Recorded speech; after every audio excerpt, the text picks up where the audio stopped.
Igwe Samson was a powerful king of Nnookaa kingdom. He fought and conquered many surrounding villages, killing all the old men and women. But the able-bodied men and young women who were strong and healthy, he caught and brought back as slaves. He had numerous wives, but none of them had borne him a son. His subjects, seeing that he was becoming an old man, begged him to marry one of the slave man's daughters, as they were known to always have plenty of children, especially male children. But when the king saw the slave daughter, he did not like her, as she was very ugly, and the people said that it was because her mother had had so many children at the same time. However, in order to please his people, he married the ugly girl and placed her amongst his other wives. But they all complained because she was so ugly and said they could not live with her. The king therefore built her a separate house for herself, where she was given food, drink, clothing, like the other wives do. Everyone jeered at her on account of her ugliness, but she was not really ugly but beautiful. She was born with two skins, an ugly skin that makes her look extremely ugly, and a beautiful skin that makes her very beautiful. At her birth, her mother was made to promise that she must never take off the ugly skin until a certain time arrived, unless only at night, and that she must put the ugly skin back on first thing in the morning. But the king's head wife knew this because the girl was a gift from the water gods to her slave mother, who the king's head wife murdered out of jealousy a week after her birth, and was afraid now that the king may find out about her blessings, about the girl's uniqueness, and fall in love with her. So she went to a juju man and offered him huge coins to make a potion that would make the king forget about the slave daughter. The juju man initially refused, but after much persuasion from the queen, he finally consented to do it. After much haggling over the price, he finally did the potion. He made up some medicines, conjured some potions, which the head wife poured into the king's food. For some months, this medicine had the effect of making the king forget about the slave's daughter. The forgetfulness was too much, to the point that the king sometimes passes so close to this girl but will never recognize her in any way. After 4 months had gone and the king had not sent for the slave man's daughter, Uli, she became very tired and went back to her father. Her father Joseph then took her to the water juju man, who by making spells and casting lots discovered that it was the king's head wife who had made the juju that made the king forget about her, and had enchanted the king so that he would not look at Uli. He therefore told Joseph, Uli's father, that Uli should give the king some medicine which he will prepare, and that it would make the king remember her. He prepared the medicine, for which Joseph paid some money for. That very day, Uli made a small dish of food, into which she poured the medicine and presented it to the king. After the king had eaten the dish, his eyes were opened, and he recognized his wife, and told her to come to him that very evening. So in the afternoon, Uli joyfully went down to the river and washed herself very well, to be prepared and be presentable.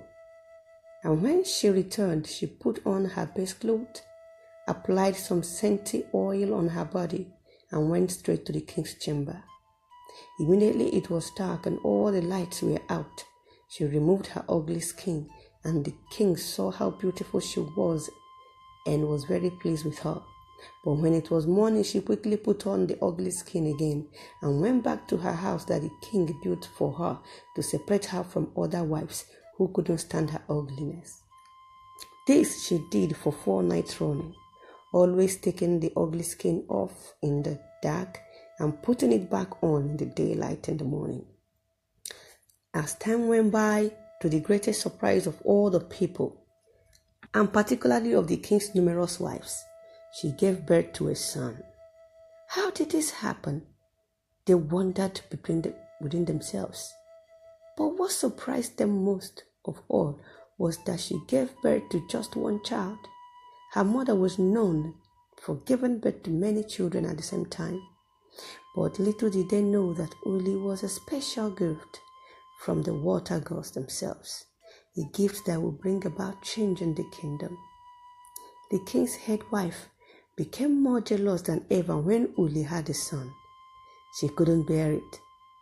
So she went again to the juju man, and by giving him a large present this time, persuaded him to give her some potions that would make the king sick and forget his son, and also cast a spell that would make the king to go to her juju man for inquiries.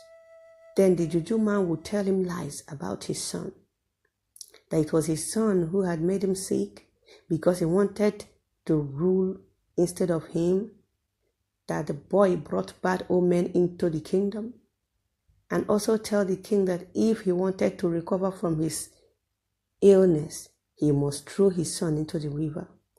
All this evil plan was just out of jealousy. She had transferred her hatred for the girl's mother to her for no reason. No wonder the gods denied her womb fruits.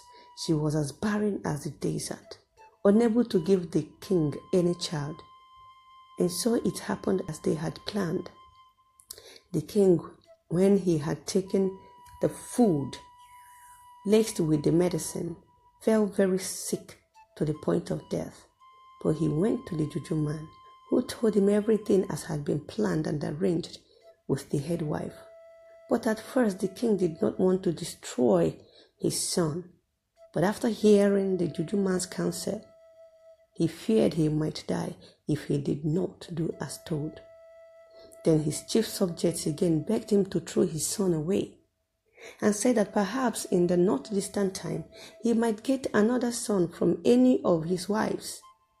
But the king told them, "How can I be expecting a son from these women who have been in this palace for long and yet have been unable to give me any male child?" But after much thinking, and with the medicine at work, he threw his son into the river. Only his mother cried and cried bitterly, for her child has been thrown into the river. For years she grieved, wanting not to be comforted. The head wife was very happy and rejoiced at the ill that befell Uli. Still she was not satisfied. She went again to her juju man to get more medicine that would make the king forget her entirely this time. But Uli was still mourning for her son. She then returned to her father, who went again to his juju man, being the water god, and got some more medicine from him. Uli gave the prepared medicine to the king, and the king knew her and called her to him again, and she lived with him as before. Now, the juju who has been helping Joseph, Uli's father, was the same water juju man where Uli came from, and he was already in the river when the king threw his son into the river and saved his life. He took him home and kept him alive, and the boy grew up very strong. Some years after, Uli gave birth to a daughter, and then again the jealous head wife also used spells and potions to persuade the king to throw her away. The king accepted too and threw his daughter away into the river and forgot Uli again. But the water juju was ready again, and when he had saved the little girl, he decided that it was time to punish the actions of the jealous head wife. So he went about amongst the young men and wrestlers in the village. He told them to hold wrestling match in the marketplace every week. This was done, and the water juju told this king's son, who had become very strong and was very much like his father in appearance, that he must go and wrestle with the men in the village square, and that no one would be able to stand up before him. So it was arranged, and there was a grand wrestling match, to which all the strongest men in the village were invited, and the king promised to attend with his head wife. On the day of the wrestling match, the water juju told the king's son that he need not be afraid, and that his juju was so powerful that even the strongest and best wrestlers in the village would not be able to stand up against him for even a few minutes. All the people of the village came to see the great contest. The king had promised to give the winner befitting prizes of clothes and money, and all the strongest men came. When they saw the king's son, whom nobody knew, they laughed and said, "Who is this small boy? He can't stand a chance against us." But when they came to wrestle, they very soon found out that they were no match for the boy. The boy was very strong indeed, beautifully made and good to look upon, and all the people were surprised to see how much his resemblance to the king was. After the wrestling was over, the king's son was declared the winner, having thrown everyone who had stood up against him. In fact, some of his opponents had been badly hurt and had their arms or ribs broken owing to the tremendous strength of the boy. After the match was over, the king presented him with clothes and money and parcel of land as he promised earlier, and invited him to dine with him in the evening. The boy gladly accepted his father's invitation. He went to the river to wash himself. The Nnookaa river was known to bring fortune to those with clean hearts and misfortune to those with evil heart. So after he had had a good wash in the river, expecting to be favored in his new quest, he put on his clothes and went up to the palace, where he found the head chiefs of the village and some of the king's most favored wives. They then sat down to their meal. Throughout the dinner, the head wife did her best to make friends with the boy, with whom she had fallen madly in love with on account of his beautiful appearance, his strength, and him being the winner of the wrestling match. The woman thought to herself, "I will have this boy as my man, as my husband is now an old man and will surely die soon." The boy, however, as wise as he was strong, was quite aware of everything the jealous woman had done. And although he pretended to be flattered at the advances of the king's head wife, he did not respond very readily and went home as soon as he could. When he returned to the water juju, he told him everything that had happened, and the water juju said, "As you are now in high favor with the king, you must go to him tomorrow and beg a favor from him.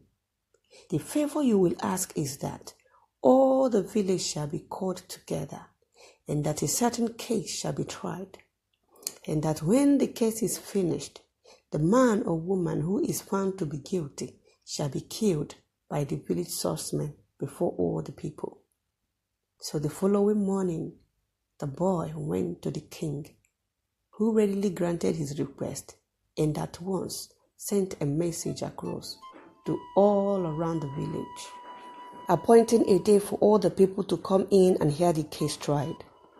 The boy went back to the water juju, who told him to go quickly to his mother and tell her who he is, and also tell her about her sister, that when the day of the trial shall come, she would take off her ugly skin and appear in all her beauty, for the time had come when she no longer need to wear it. This the son did. Uli was shocked, her heart near fainting, hearing that her children she thought had drowned are all alive and have grown. She was so overwhelmed with joy, seeing that her children was truly alive. When the day of trial arrived, Uli sat in a corner of the square, and nobody recognized the beautiful stranger as the ugly Uli. Her son and daughter all sat down next to her. She was very happy reuniting with her lost children. The king and his head wife then arrived and sat on their stones in the middle of the square. All the people saluting them with the usual greetings. The king then addressed the people and said that he had called them together to hear a strong case at the request of the young man who had won the wrestling match and who had promised that if the case goes against him, he would offer up his life to the swordsmen of the village. But if, on the other hand, the case was decided in the boy's favor, then the other party would be killed, even though it were himself or one of his wives. Whoever it was would have to take his or her place on the killing stone and have their heads cut off by the Nnookaa's swordsmen. To this all the people agreed and said they would like to hear what the young man had to say. At this point, the entire village was still.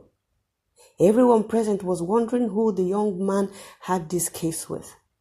The head wife in her heart was wishing the case was with Ole and that she be found guilty, but she did not know that the gods had another plan for her. The young man then walked around the square, bowed to the king and the people, and asked the question, "Am I not worthy to be the son of any king in the land?" And all the people answered, "Yes, you are worthy." Then the boy brought his sister out into the middle of the square, leading her by the hand. She was a beautiful girl. When everyone had looked at her, he said, "Is not my sister worthy to be any king's daughter?"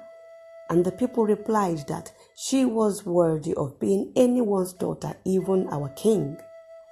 Then he called his mother Uli, and she came out, looking very beautiful with her best clothes and beads on, and all the people cheered, as they had never seen a woman as beautiful as she was.